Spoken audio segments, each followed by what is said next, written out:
Black Widow always believed she had no family left. But the universe never tells the whole truth. A dormant signal echoes from deep space, carrying her DNA. The Avengers intercept it and realize it's calling her. Moments later, an alien warship enters Earth's orbit. Inside stands a figure who looks like Natasha, but stronger.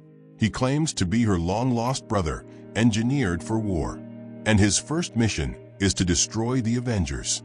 The night sky above New York lit up in ultraviolet streaks as a classified SHIELD satellite crashed through the atmosphere, smoking like a dying comet.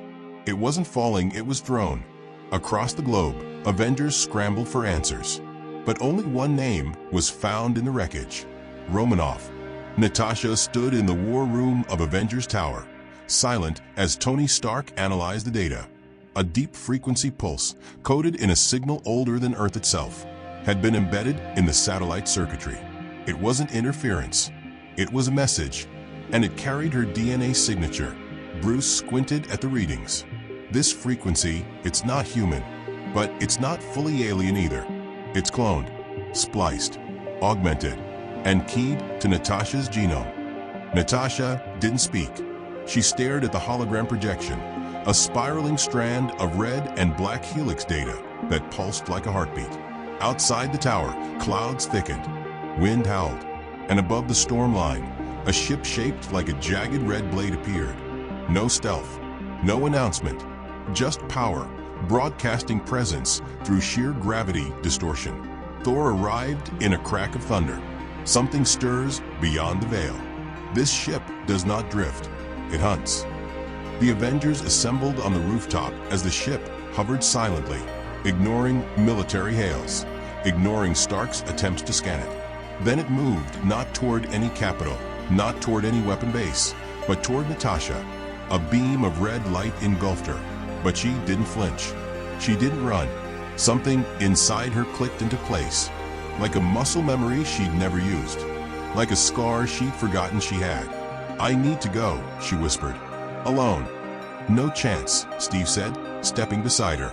"If it's calling you." "It's not calling," Natasha said, her eyes fixed on the sky. "It's summoning." She stepped into the light. The ship didn't abduct her. It opened, like a blooming, mechanical flower with rotating red panels and tendrils of tech that shifted like muscle. She rose into its core. Gone. Inside, she stood in perfect darkness. Then two lights blinked on, red irises in a face shaped exactly like hers. Stronger jawline, thicker build, taller, but the same bone structure, the same lips, the same scar above the left eyebrow. His voice was deep, deliberate. "Hello, sister." Natasha froze. He stepped forward, armored in matte obsidian that shimmered with alien circuits. The symbol on his chest was a distorted hourglass, Black Widow's mark, twisted and reversed. "My name is Nikolai. I was the first." His words struck like knives. "The Red Room failed with you, so they launched a deeper project, Project Oblivion. I was built in silence, hidden, improved, and buried in stasis until Earth betrayed its promise." "What promise?" "That we would never become them," he said, his voice colder now. "But now I see Avengers fighting wars in space, colonizing asteroids, creating gods in labs. Earth is becoming the empire it once feared." Natasha clenched her fists. "So what are you going to do? Burn it down?" "No," Nikolai said. "I'm going to save you from them." The ship began to move, descending back toward the city. But this time, it pulsed with threat. Shields up, weapons armed. The Avengers scrambled jets, suits, thunder, and gamma. War was coming.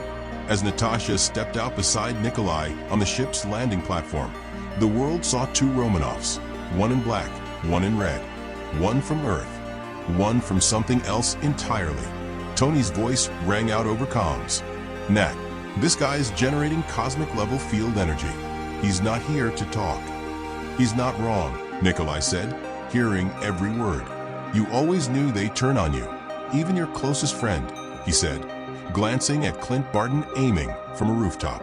"Did you ever tell him what you were before the Avengers found you?" Natasha didn't blink. If they stand between us, they'll lose. But that's on you. Nikolai extended his hand. Join me. You're not one of them. You never were. And for a second, it seemed she might take it. Then she turned away. No, she said. I choose them, because I chose to change. The ground shook. Nikolai's ship fired warning shots into the clouds, sending a shockwave that cracked glass for miles. Then they die first. He launched forward. Thor intercepted him in a crash of lightning. Hammer met Gauntlet. But Nikolai absorbed the strike and redirected the energy back tenfold. Thor went flying across Times Square. Hulk leapt next, fist swinging. Nikolai caught him by the throat and twisted his arm with impossible leverage, dropping the beast to his knees before slamming him through the pavement. Iron Man launched a barrage of micro-missiles. Nikolai spun through them, slicing them mid-air with glowing crimson blades formed from liquid metal. One blade curved, pierced Tony's chest plate, and sent him spiraling. Natasha joined the fight, sprinting up a falling debris chunk, flipping through a blast radius, and landing a strike to Nikolai's neck. It barely moved him. Still fighting like a spy, he grunted, catching her leg mid-kick. You should have evolved. I did, she said, planting a device on his chest. A red flash exploded, EMP-based. His armor stalled for a moment, long enough for Steve to land a shield strike that knocked him off the platform. But Nikolai didn't fall. He hovered and laughed. You think this is about me, he shouted. I'm not the only one they made. Project Oblivion had backups. Earth made 10 of us. I'm just the first. The Avengers paused. Natasha's voice cracked. What are you saying? I came to give you a choice, he said. But now you've made one. Above them, space shimmered. And one by one, 9 red dots appeared in orbit. Each one a ship. Each one carrying another. Nikolai rose into the air as the ships descended. Earth doesn't need heroes anymore, he said. It needs reminders. And the Black Widow, once thought to be Earth's sharpest blade, now stood between the Avengers and a family she never knew she had, built in silence, engineered for conquest, and ready to erase everything she fought for. The sky turned blood red.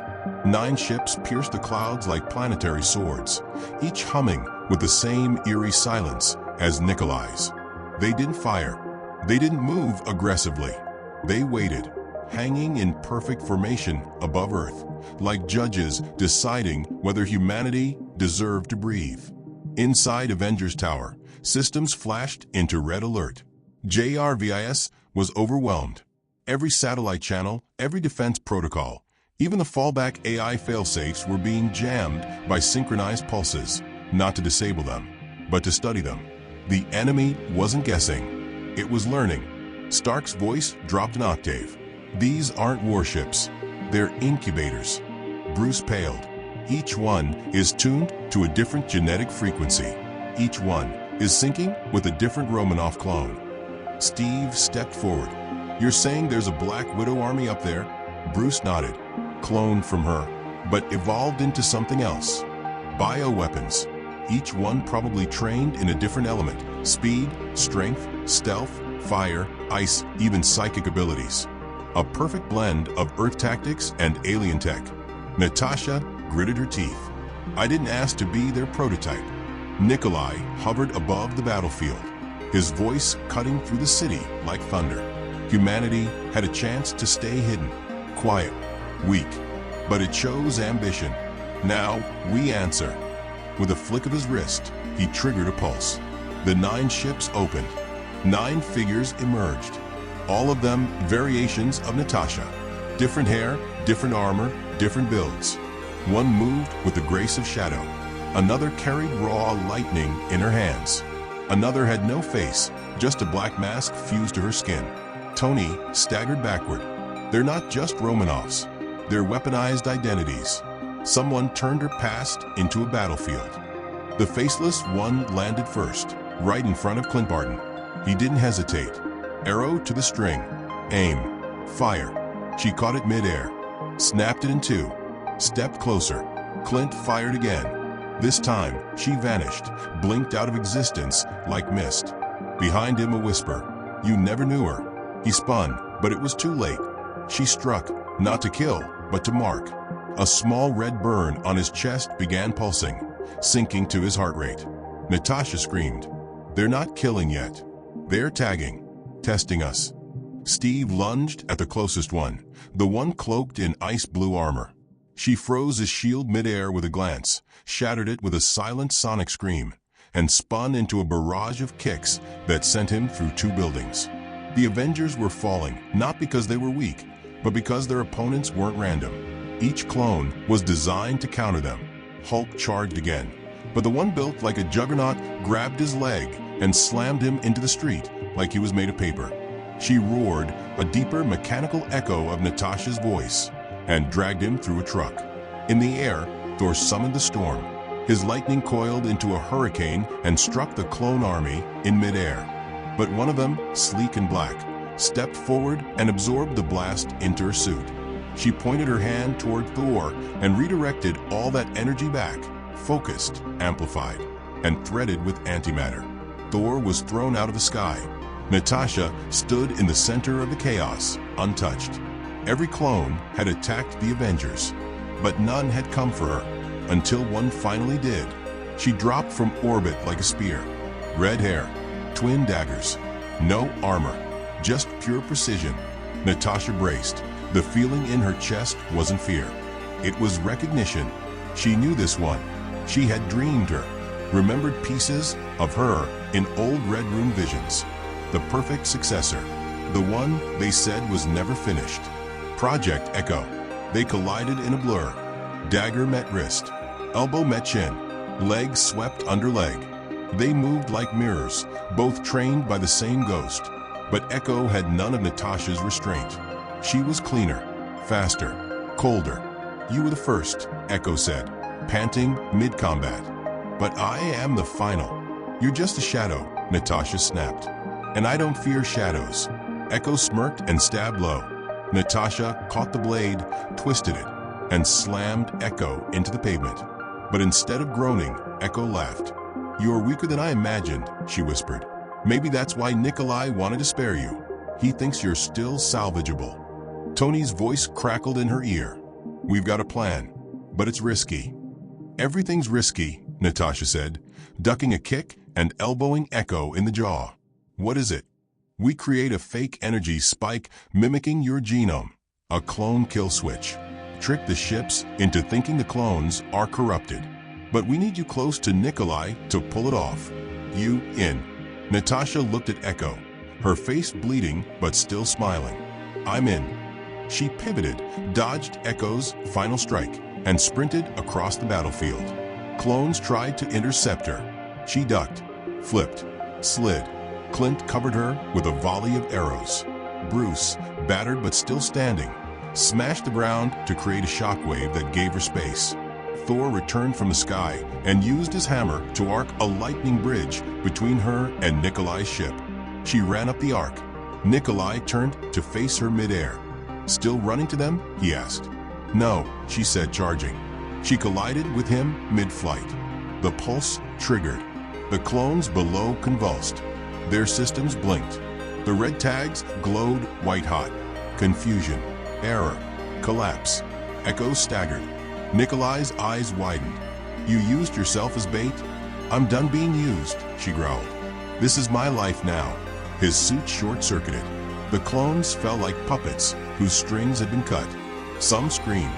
Others exploded mid-air. A few vanished in a burst of disintegration code. But Echo remained standing. She pulled off her helmet. "Impressive," she said. "But you still don't get it." Natasha narrowed her eyes. "Get what?" Echo's smile was cold. "We're not clones." And then she vanished. The battlefield went still. Debris floated in the air like frozen time. Natasha stood above the city, blood on her knuckles, breath shallow. Below her, the clone army was gone, disintegrated or powered down. The EMP pulse worked almost too well. But Echo's last words kept burning in her mind. "We're not clones." That lie unraveled everything. If they weren't clones, then what were they? Inside the control center of the hovering ship, Nikolai was barely conscious. His suit had cracked, Sparks danced around his shoulders, and the crimson light in his chest plate dimmed. Natasha landed hard across from him. She didn't attack. Not yet. She wanted answers. "You said they were made for me," she said. "Built in secret. Grown in labs." Nikolai coughed, blood spilling from his lips. "That's what they told me." "Who?" she snapped. His eyes flicked upward toward the stars. "Not humans. Not Earth." Natasha's heart froze. "They found me after the Red Room collapsed," he rasped. "Or maybe they were always watching. I don't remember waking up. I remember instructions, programs, purpose. They said Earth was a failed planet, that you were a failed project, that I was the correction." "You believe them?" "I didn't have a choice. They rewired me before I ever knew who I was. But they lied to me too. Those others, they weren't grown. They were born." Natasha stepped back. "Born?" He nodded.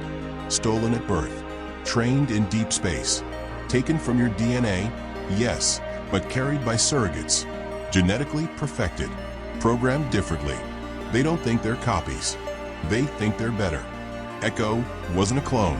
She was a child of war, raised by an alien order, taught to see Natasha as obsolete. Natasha looked out the shattered viewport. The skies were empty now. The ship's gone.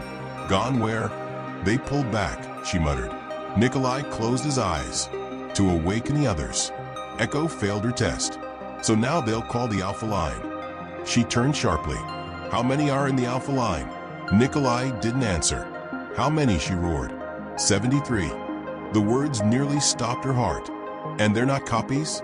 "They're not like me," he said quietly. "They're not conflicted. They don't dream of Earth." Tony's voice cut through her calm again. "We're detecting a second wave forming on the moon's dark side. Multiple vessels. Size, city scale." Steve added, "We need to regroup. We can't win this head on." Natasha stared at Nikolai. "Then what do we do with him?" Bruce's voice broke in. "His biosignature is stabilizing. That pulse might have damaged his controller." "What controller?" "The tech in his skull," Bruce said. "I'm seeing microimplants, deep alien architecture. He might have been manipulated his entire life." Natasha looked at her brother. He wasn't a villain. He was a weapon that finally jammed. But forgiveness was a luxury. "If he moves wrong," she said, "we end him." She turned away, activated her suit's distress beacon, and let the shield extraction pod pull her and Nikolai back to Earth. Inside the Avengers medical bay, silence reigned. Thor sat quietly sharpening Stormbreaker. Bruce was nursing a dislocated shoulder. Clint had 2 ribs wrapped. Steve was already on his 4th black coffee. And Tony, patched up and pissed off, was building something new, a failsafe. Natasha didn't speak to anyone. She stood in the debriefing chamber with her fists clenched as the hollow table displayed projections. 73 biological weapons, trained since infancy, engineered for total combat, each one derived from her genome, but taught to believe she was the flaw. Echo wasn't the threat. She was the messenger. Suddenly, the lights flickered. The table blinked, and the room filled with static. Then, a hologram crackled to life. Not shield, not alien, personal. It was Echo. Live transmission. Her face filled the room. "No more tests," she said calmly.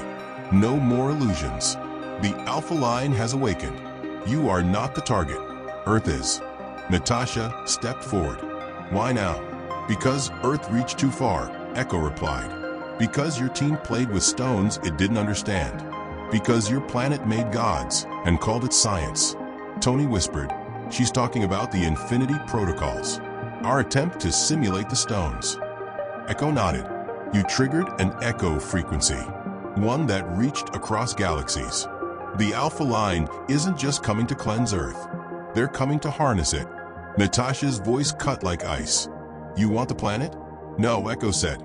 "We want the source beneath it." Everyone turned. "What source?" Steve asked.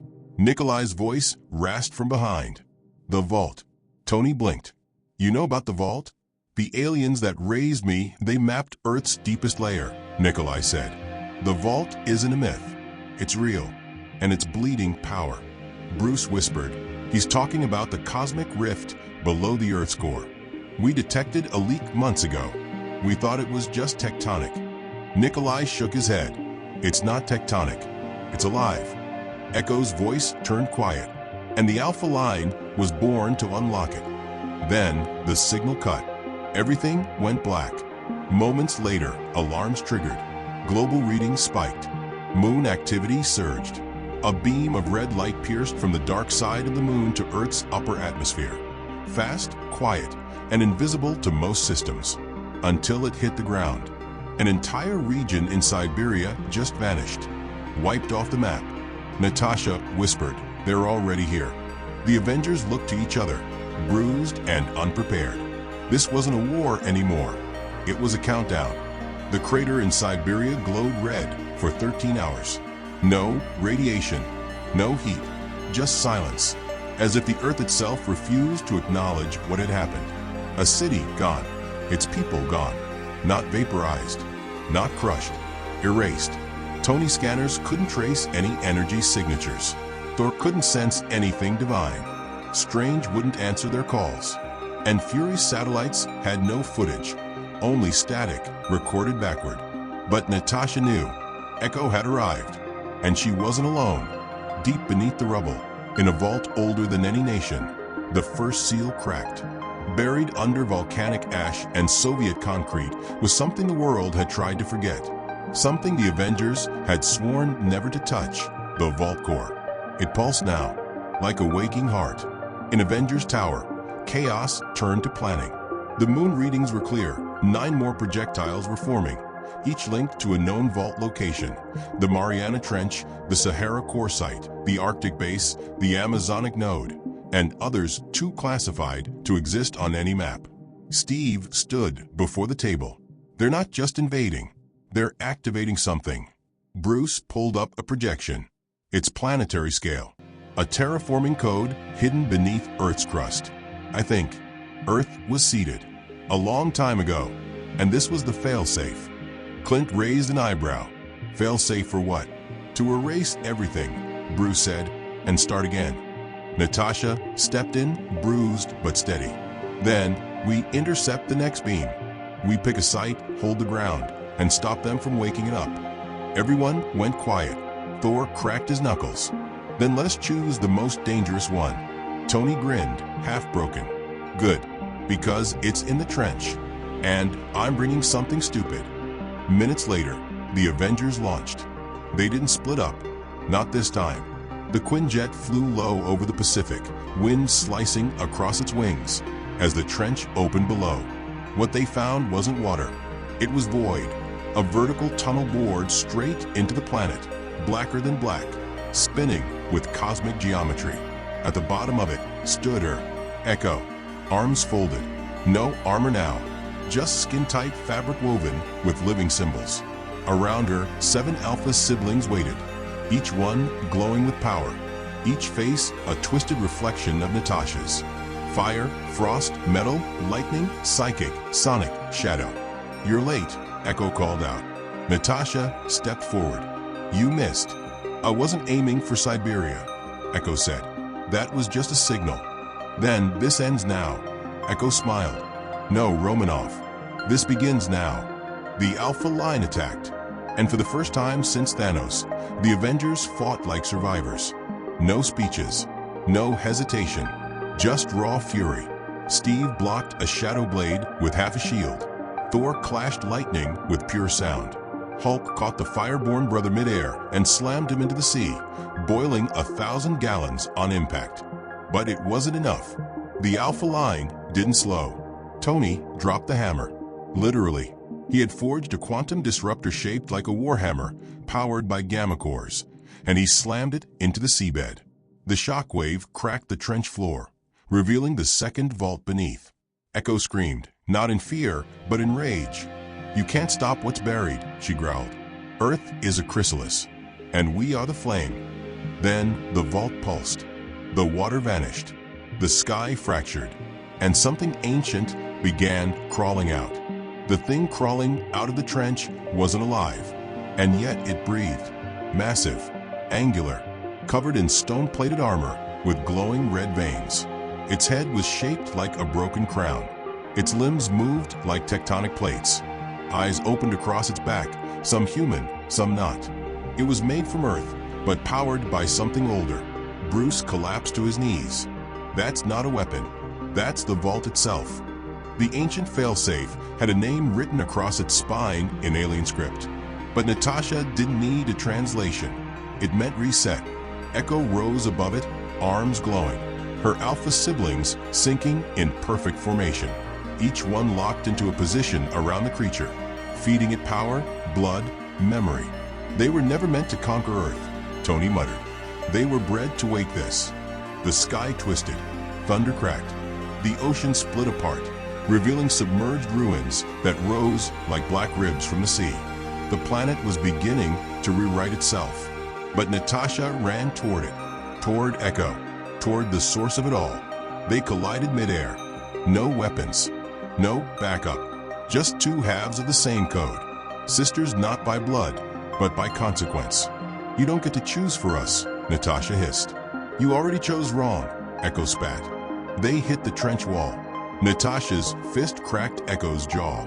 Echo's elbow smashed into Natasha's ribs. Lightning flared around them as the Alpha line tried to hold formation, but the link was weakening. You think I'm afraid of death? Natasha growled. No, Echo said. You're afraid you were never real. Natasha roared and drove her knee into Echo's chest, straight into the power core embedded beneath her skin. It flared, ruptured. Below them, the vault creature shrieked and faltered. The Alpha line cried out, collapsing from the feedback. Flames dimmed. Ice shattered. The symphony broke. Thor hurled Stormbreaker with all his might, striking the creature's crown. Tony followed with a final pulse from the quantum hammer, shattering the crown. Clint fired one last arrow, a neural spike. Bruce held the ground as it shook apart. And Natasha, still locked with Echo, whispered one word, end. Then she plunged the last EMP spike into Echo's chest. The explosion ripped through the trench like a second Big Bang. Everything went white. Silence. Then rain. It poured down over a broken sea, a fractured battlefield, and smoke rising from the dying vault. The creature was gone. The Alpha line was gone. Echo's body lay motionless beside Natasha, who bled into the waves but sat upright, breathing barely. Steve reached her first. Is it over? He asked. Natasha looked toward the sky. The red lights were gone. She nodded. For now. Back at Avengers Tower, silence hung like fog. Victory didn't feel like glory. It felt like survival. Nikolai stood in the shadows, no longer controlled, but haunted. She died believing she was right, he said. She died believing she was better, Natasha replied. That's not the same thing. He nodded slowly. You'll never be rid of them, you know. The ones they made. The ones still out there. I know, Natasha said, but I don't need to erase them. She looked at the last shard of Echo's shattered power core, still glowing faintly. I just need to make sure I never become them. And with that, she turned away from the window. The world wasn't safe, but it was still hers. And this time she wasn't running. The end.